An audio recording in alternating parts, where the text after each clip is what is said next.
গেল সোমবার মালয়েশিয়াতে উন্মুক্ত হয়েছে শ্রম বাজারের দ্বার। এ বিষয়ে আমরা একটু বিস্তারিত তথ্য আমাদের একজন অতিথির সাথে যুক্ত হতে চাই, তার সাথে বিশ্লেষণ, তার মতামত শুনতে চাই, তার বিশ্লেষণ শুনতে চাই। কুয়ালালামপুর থেকে সরাসরি যুক্ত হচ্ছেন আমাদের অতিথি মনিরুজ্জামান। মনিরুজ্জামান, আপনি নিশ্চয়ই আমাকে শুনতে পাচ্ছেন?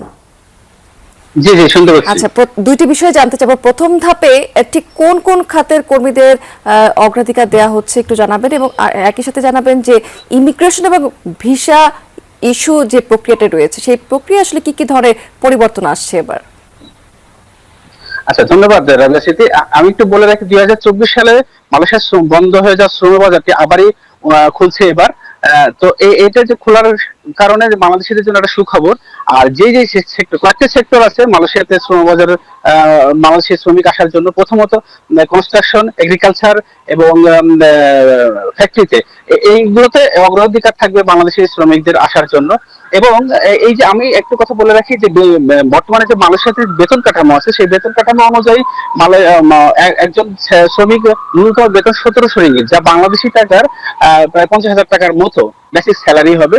তো এখানে একটা কথা উল্লেখযোগ্য যে এই শ্রমবাজার খোলার বিষয়ে দুর্নীতির বিষয়টা অনেক দীর্ঘ হলেও 2008 সালে, সরি 2009 সালে সর্বপ্রথম এই শ্রমবাজারটি বন্ধ হয়ে যায়, যেটা 2016 সালে 10টি রিক্রুটমেন্ট এজেন্সি লাইসেন্স একটা সিন্ডিকেট গড়ে উঠে শ্রমবাজারটি ওপেন হয়। 2018 সালে সেটা বন্ধ হয়ে যায়।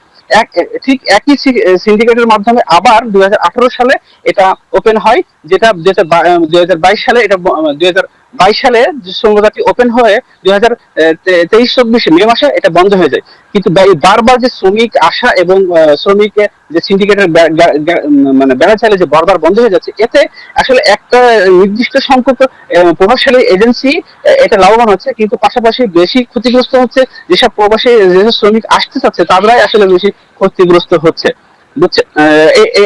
আর এরপরে মানে মালয়েশিয়াতে যেই সব শ্রমিকগুলো এখন বর্তমানে আছে, আমরা দেখতে পাচ্ছি যে মালয়েশিয়াতে শত শত শ্রমিক এখনো কাজ না পেয়ে এবং ভিসা না পাচ্ছে না, যারা গত সর্বশেষ যে কলিং আসছে সেই কলিং এ মালয়েশিয়াতে আসছিল। আসার পরে দেখা গেছে যে এরা কাজ পাচ্ছে না, কিন্তু বাধ্য হয়ে অনেকেই জেল খাচ্ছে, অনেকেই বাংলাদেশের রিটার্ন করতেছে, জরিমানা দিয়ে, ন্যূনতম জরিমানা দিয়ে দেশে চলে যাচ্ছে।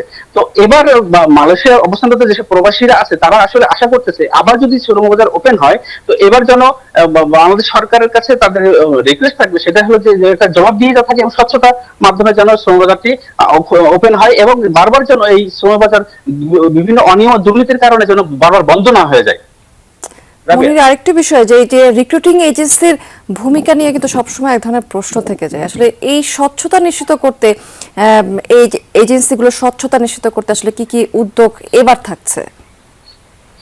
আচ্ছা, এই রিক্রুটমেন্ট এজেন্সির আসলে মূলত যারা মানে এই যে একটা মনোপলি একটা সিস্টেম চালু করে, যেটা অতিরিক্ত অভিবাসন খরচ ওরা হলো দাবি করে, কিন্তু এটা দুই দেশের সরকারের সমন্বয় থেকে বিগত সরকারে যেমন এই যে বিভিন্ন অনিয়মের কারণে বিভিন্ন গণমাধ্যমে মানুষের প্রবাসী সাংবাদিকরা বিভিন্ন সংবাদ পরিবেশন করছে, এবং সেই সংবাদ পরিবেশন করার কারণে দেখা গেছে কি সেই সব সাংবাদিকদের বিরুদ্ধে বিভিন্ন রকম মামলা মোকদ্দমা হয়েছে এবং তাদের চাকরিও চলে গেছে।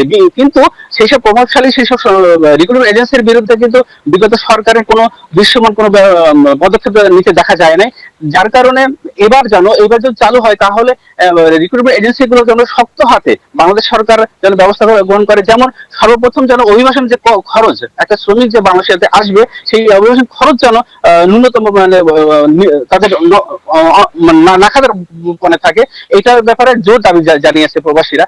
এবং পাশাপাশি আরেকটা বিষয় একটু বলে রাখি যে মালয়েশিয়াতে গত 2 দিন আগে মালয়েশিয়ার যে বংশধর মন্ত্রী, উনি একটা প্রেস মিটিং এ বলছে যে বিগত দিনে এয়ারপোর্টে বিমানবন্দরে শ্রমিকরা আসার পরে ওদেরকে ছেড়ে দিত, কিন্তু এবার হলো ট্রানজিট কেন্দ্র স্থাপন করার জন্য সরকার অনুমোদন দিয়েছে, যেখানে শ্রমিকরা আসার পরে সেই ট্রানজিট কেন্দ্রে থাকবে এবং সেই কেন্দ্র থেকে নিয়োগকর্তারা, যে কোম্পানির নিয়োগকর্তারা সরাসরি এসে তাদের নিজেদের কর্মী সরাসরি নিয়ে যেতে পারবে। এবং যাতে যাতে করে এর আগে যেমন ঘটনা ঘটছে যে এয়ারপোর্টে আসার পরে তাদেরকে ছেড়ে দিয়েছে এবং রাস্তায় এয়ারপোর্ট থেকে তারা কোথায় যাবে আসলে জানতে পারেনি, এবং ফ্রি ভিসার নাম করে তাদেরকে আসলে বিভিন্ন রকম প্রলোভন দেখিয়ে মানুষের সাথে এয়ারপোর্টে আনার পর ছেড়ে দিয়েছে, কিন্তু এইসব যেসব রিক্রুটমেন্ট এজেন্সি এই ধরনের দুর্নীতিগ্রস্ত করবে, বাংলাদেশ সরকার এবার যেন সেই সব রিক্রুটমেন্ট এজেন্সির বিরুদ্ধে মানে তদন্তের মাধ্যমে, তদন্তের সাপেক্ষে যেন এটা সবসময় মনিটরিং করে, সেই ব্যবস্থা যেন সরকার করে।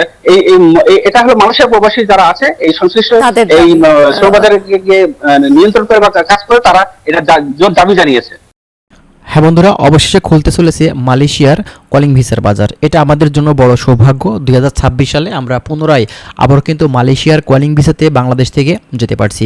বিভিন্ন ক্যাটাগরিতে, বিভিন্ন সেক্টরে কিন্তু আমরা এবার যেতে পারবো। তার ভিতরে বিশেষ করে plantation sector, building construction sector, এছাড়াও কিন্তু হসপিটালিটি বা ম্যানুফ্যাকচারিং সেক্টরেও কিন্তু নতুন করে সুযোগ পাবেন আপনারা কিন্তু বাংলাদেশ থেকে এই কলিং ভিসাতে যেতে। এবং বাংলাদেশ থেকে নতুন সিস্টেমে আপডেট সিস্টেম করে বাংলাদেশ গভর্নমেন্ট কিন্তু তাদের কার্যক্রমগুলো মূলত ওপেন করছে, এবং বাংলাদেশ থেকে এবার কলিং ভিসাতে কর্মী গেলেও কিন্তু আগের সিস্টেমে আর কিন্তু যাবে না। এবার সিন্ডিকেট ভেঙে বাংলাদেশ গভর্নমেন্ট মূলত যে এজেন্সিগুলো আছে তাদের গ্রেডিংয়ের আওতাভুক্ত করবে। তারপরেই কিন্তু কোন এজেন্সি কত পরিমাণ কর্মী তারা পাঠাতে পারবে সে ব্যাপারে বিস্তারিত একটা তথ্য আমরা কিন্তু পেয়ে যাব। এবং বাংলাদেশ থেকে যারা কলিং ভিসাতে নতুন করে ঢুকতে চাচ্ছেন আপনাদের জন্য অবশ্যই সুখবর সামনে আসছে, কারণ যেহেতু এবছরে বাংলাদেশ গভর্নমেন্ট কোনো ধরনের সিন্ডিকেট রাখছে না, সে কারণেই কিন্তু আপনারা একদম অরিজিনাল যে খরচটা গভর্নমেন্ট নির্ধারণ করবে সেই খরচে কিন্তু যেতে পারবেন। তবে অবশ্যই আপনাদের সাবধান থাকতে হবে যে এজেন্সিগুলো বাংলাদেশ থেকে মূলত কর্মীগুলো পাঠাচ্ছে তারা আসলে কী পরিমাণে ডিমান্ড তারা করছে, কত টাকা তারা চাচ্ছে,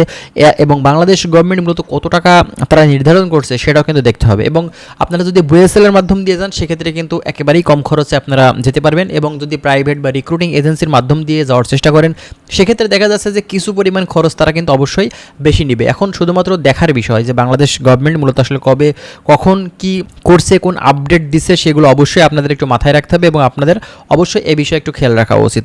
তো আমরা আপনাদেরকে আরও বিস্তারিত তথ্য সামনে দিব অবশ্যই, তার জন্য অবশ্যই আপনারা আমার চ্যানেলের সঙ্গে সে কারণে অবশ্যই আপনারা আমাদের চ্যানেলের সঙ্গেই থাকবেন। বিস্তারিত তথ্য জানতে অবশ্যই আমাদের চ্যানেলে আসলে আপনারা কমেন্ট করতে পারেন আমাদের ভিডিওতে কী বিষয়ে আপনি জানতে চাচ্ছেন, বিস্তারিত বিষয়গুলো আপনারা কিন্তু জানতে পারবেন। তো যাই হোক, আরও বিস্তারিত তথ্য জানতে অবশ্যই আপনারা আমাদের চ্যানেলের সঙ্গেই থাকবেন। আমরা চেষ্টা করব বিভিন্ন ধরনের গুরুত্বপূর্ণ আপডেট ইনফরমেশনগুলো আপনাদেরকে দেওয়ার। ভালো থাকবেন, আল্লাহ হাফেজ।